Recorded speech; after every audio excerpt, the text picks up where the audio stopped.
My name is Amy Liss. My partner Amber Nesbitt and I founded Campus Integrity Group after over a combined 12 years of leading the nation's only independent investigative unit for K-12 schools across the nation. In this video, we are shifting our attention to parents and caregivers and how you can increase your awareness and prevention efforts. If you're interested in more detail and deeper insights, we will have a longer video available in our marketplace next week. Quick disclaimer before we begin. We are not child development specialists, nor should this be taken as any type of legal advice. The strategies and insights in this presentation reflect our training and extensive real-world experience investigating school-based misconduct. Most of today's discussion draws on our personal observations and experiences from over 12 years working together, leading a K-12 school investigation team. Meanwhile, if you have concerns that a child is being or has been abused, please call your local Child Protective Services or your local law enforcement. Okay, so let's dive in. The first topic we're going to discuss are open conversations and speaking with your children. You can talk to them about sexual abuse as part of conversations about bodies, relationships, respect, consent, and online safety.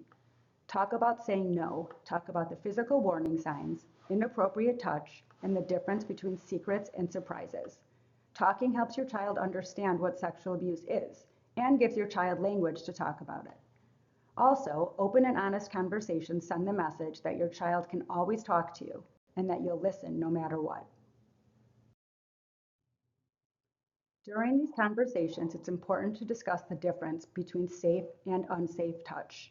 It's also important to discuss boundaries. Make sure they understand how to distinguish between caring and crossing lines. No staff member should blur physical or emotional boundaries. And always tell a trusted adult right away. Empower your child to advocate for themselves. Being open is brave and important. Other key talking points involve the difference between safe and unsafe places and situations. You should talk about how different places make them feel, what to do in potentially unsafe situations. Different children will have different safe places. It's best to get your child talking about the particular places they feel safe and the people that they feel safe with.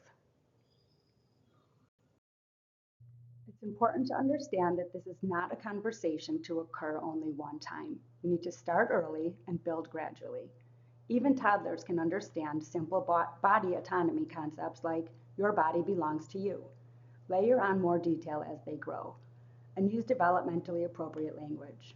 Keep explanations simple when they're young, but add nuance in later years about things such as grooming, peer pressure, and digital safety. And normalize questions. Let kids know they can always come to you with weird or uncomfortable situations. No topic is off limits. Also try to use practical and developmentally appropriate conversation starters. For example, elementary age children, you can say things such as, who do you feel safe with at school? Or what would you do if a grown-up asked you to keep a secret?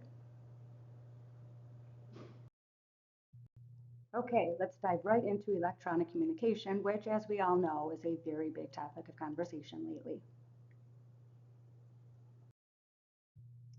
There are several challenges that affect the conversations we're going to have with children. For example, their natural characteristics are innocence, curiosity, wanting to be independent, and being afraid of being punished. Because the nature of the internet is so anonymous, it's easy for people to misrepresent themselves or trick other users. Access to email, instant messaging, chat rooms, dating apps, gaming systems, social networking sites, etc., all increase threat level. Children are generally more open and trusting than adults, which makes them easier targets. Here are some signs that indicate your child may be using electronic communication in an inappropriate and/or unsafe manner. They may be spending hours online, especially late at night. You need to pay attention to calls from people or phone numbers that you don't recognize.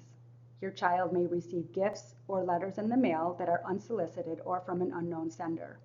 And your child may suddenly and abruptly turn devices off when you approach them or enter the room.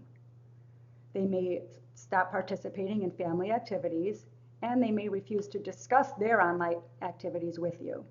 They may not tell the truth about what they are doing or who they are doing it with. Your child may refuse to talk about internet safety with you. And last, on shared computers, you may see ads, open chats, pop-ups, etc., that indicate suspicious links or suspicious attachments. Now let's talk about how to recognize the signs that your child may in fact be the victim of staff misconduct in schools. We have a responsibility to protect the children around us. In order to do that, we need to recognize signs, which will aid us in our own prevention, and we need to respond with compassion. The next handful of slides will show you some of the ways you can recognize that your child may have been the victim of staff misconduct at school. Mind you, this list is not all inclusive. In our longer, more detailed video, we break up these signs by age group and go into more detail about what they may look like. So, your child may start acting out and act aggressively toward others. They may withdraw from friends and family, and they might display eating, sleeping, or hygiene changes. Your child might start having problems doing their schoolwork and with school attendance or class attendance. They may exhibit violent behavior towards siblings and other children. They may show extreme mood swings.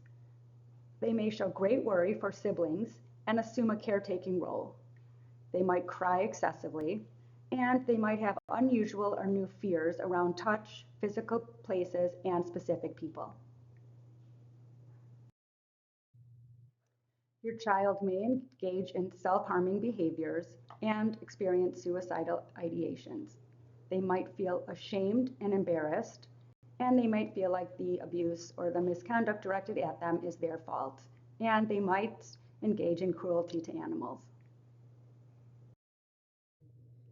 Here are some ways to recognize the prevention efforts and information sharing at your child's school. Review the code of conduct, which should clearly define school personnel's obligations and responsibilities toward maintaining appropriate boundaries with students. Know who to report to if you observe violations. Know how the school will respond, and inquire about the mandatory reporting policies and stated consequences for failure to report. Inquire about your child's school's prevention efforts and activities. They should include a combination of annual training for all staff addressing these boundary crossing behaviors. And inquire about the school's hiring policies, which should include criminal background checks and reference checks for all school personnel, volunteers, and vendors. Now that you've watched this video, if you have concerns about how a school has responded to a complaint or concern involving student safety, please contact us to see how we can help. In addition, if you're not satisfied with your school's policies and procedures, please reach out. Our contact information is on the following pages. That concludes our video presentation for today. If you have any questions, comments, concerns, please contact us at info@campusintegritygroup.com, or you can call us at 312-442-0665. Thank you so much for joining us today. And remember, if you'd like to watch a video with more detailed information about all of the topics we've covered in this video, we will have a longer, more in-depth video available in our marketplace next week. Thank you again.